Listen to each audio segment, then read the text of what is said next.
These are the trees that are giving me disgusting problem. It is a dangerous situation. I won't chop the trees down. So you think the trees will be much more important than my family? Don't worry, despite appearances, that didn't come out of something, it came off something. Namely, these trees on the neighbour's yard. That is part of the flowers. When they get matured, they start falling off. And because they are so light, the wind can blow it anywhere. And if you go and you see my veranda, there are heaps in there, heaps on the ground, some stuck to the shoe. These needles aren't causing anyone injury, but this is a case of death by 1,000 pricks. And 1,000 leaves too. The leaves, I don't know, I can't count it. Heaps of them, like what it shows here. And they are coming down anytime, nighttime, daytime, heaps of them. The neighbour's tree's constant molting is filling up Siosefa's gutters faster than he can clear them. And like nature's street kids, the leaves have been tagging Siosefa's driveway. The eucalyptus leaves, when it rains, yeah, you can see the stain over there. See over there? You can see the color of the cement. It's a bit brownish. It's like the Shroud of Turin on Siosefa's driveway. But this indelible, ghostly stain is an unholy one. They leave some mark like that. We followed Siosefa outside to see if this situation really is serious enough to warrant the nation's attention. What we found was an obnoxious Australian. These are the trees that I've been talking about. Those are the ones that are giving me disgusting problem, like what I've been talking about. The trees are too high.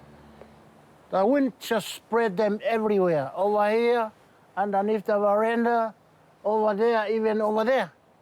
Heaps of leaves.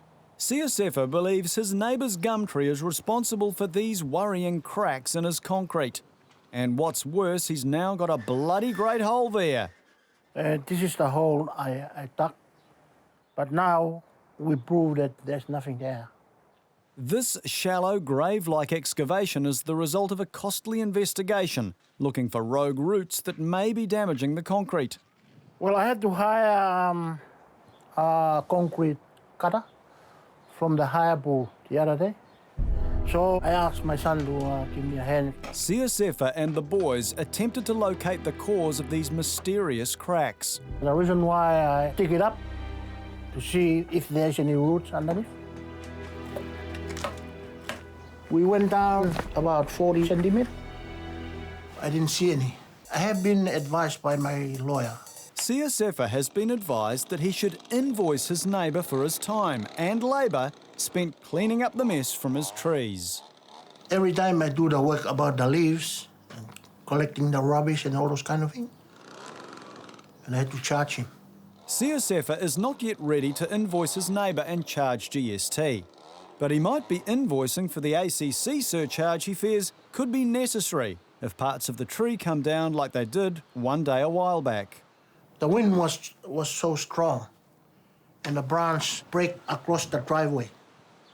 It is a dangerous situation. Nick lives next door to Siosefa. As a drummer and lover of classic rock, Nick knows a thing or two about relaxing sounds. And that's one reason he doesn't want to see Siosefa attack his trees. I mean, just listen to the bird song. It's 4:30 in the afternoon. Just a gentle rustling of the leaves. These trees have a right to be here, and they create a beautiful environment. I'm not happy, I never have been happy with the idea of chopping the trees down. I live with it, so why can't he? He should just perhaps just get over it. Nick believes Siosefa may be going the way of his driveway and developing cracks. He said, your trees are causing damage to my property. He took me to his garage. He was wanting to emphasise the damage in the concrete, but what I saw was damage that had been there an awfully long time. Decades, I would say, it's been there. It sounds like it's become a bit of an obsession. I don't see why having a few pine needles in his shoes or, you know, a few stains on his drive, why I should change that environment. To actually chop down trees, I think that's unnecessary. I won't chop the trees down. Nick is adamant he does not want his trees interfered with. But remember, Siosefa is insistent the trees be given a death sentence. I do believe the only solution is to put the trees down, cut it down, all the way. Siosefa wants to go all the way, and remember, he hasn't ruled out legal options, which has Nick worried. If he's already spoken to a lawyer, it does make me wonder about the lengths that he'll go to the courts if necessary. Perhaps I should start seeking some legal advice. Not so fast, Nick. Part of the Neighbours at War remit is to deprive lawyers of income wherever possible. So we've drafted in a man who's about as far away from a lawyer as you can get. In fact, he's a breakfast radio presenter. Fantastic. We can play this game with you. Dom Harvey is an award-winning disc jockey and co-host of one of New Zealand's most successful radio shows. He's the first to admit he's no expert on trees, but he's always been prepared to get to the root of an issue. That's right, get this quote. This is the area of concern. We're hoping those skills come to the fore today as we attempt a negotiated settlement. If nothing else, he looks a bit like Dan Carter, which can't hurt. Hey, Mr. CEO. Dom, how are you? Oh, nice good, to meet you. thanks. Hey, Nick, how are you? Dom. Very well, thanks. Nice to meet you. Dom. Nice to meet you. All right. Mr. CEO, Nick, Mr. CEO. I'm Nick. My name's Dom Harvey. I'm from a broadcaster. I work at a radio station called The Edge, which is on 94.2 FM.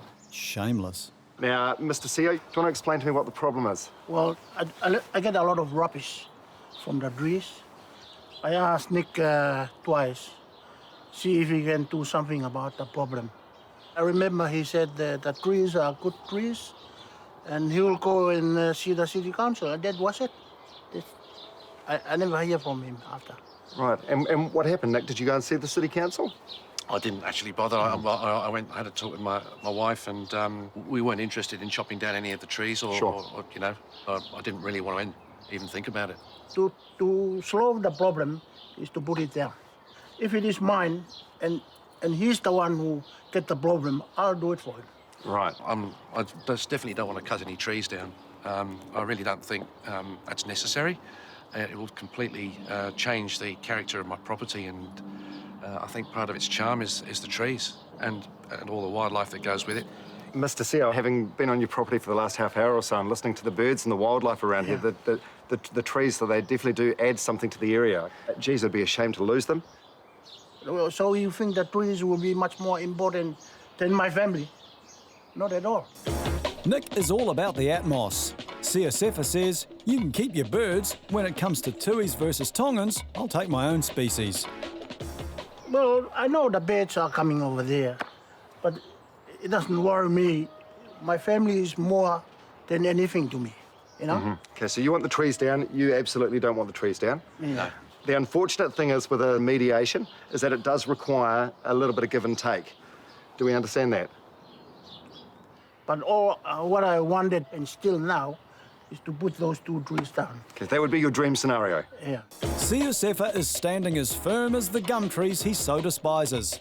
But Dom's got an idea that could blow the winds of change right up his main trunk.